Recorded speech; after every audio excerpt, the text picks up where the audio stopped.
Nearly 150,000 members of the United Auto Workers Union have until Thursday to vote on whether to authorize a strike.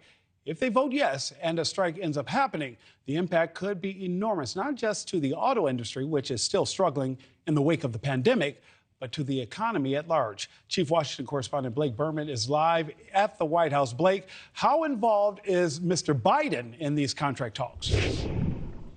Well, look, Nick, President Biden has called himself the most pro-union president of all time. We've heard him talk about that quite frequently, and he has linked himself to these negotiations between the UAW and the big three auto workers, that, of course, Ford, GM, and Stellantis, which is Fiat Chrysler.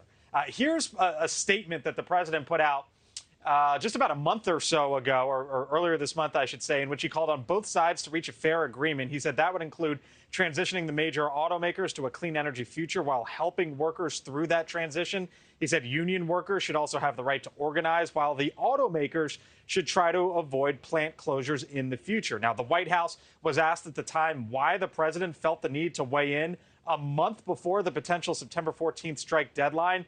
And the press secretary said the president was expressing that he believes that collective bargaining works.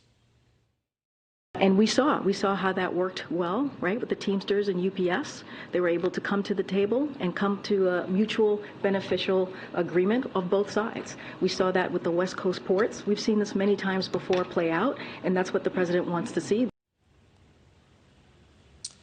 Now, the UAW is calling for better benefits, protections for workers if plants close, and raises in the area of 40%. The head of the union cited the need to keep up with inflation and more in a UAW video that was posted to YouTube.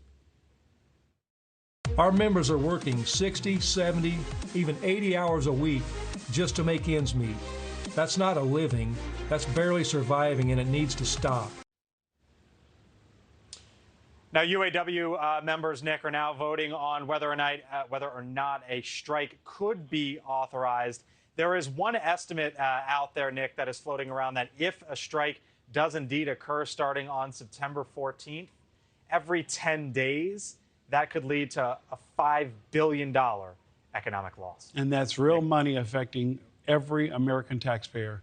Blake Burman, thank you so much, sir. Thank you for watching. Go to newsnationnow.com to find News Nation on your television provider. And don't forget to click the red subscribe button below to get more of News Nation's fact-driven, unbiased coverage.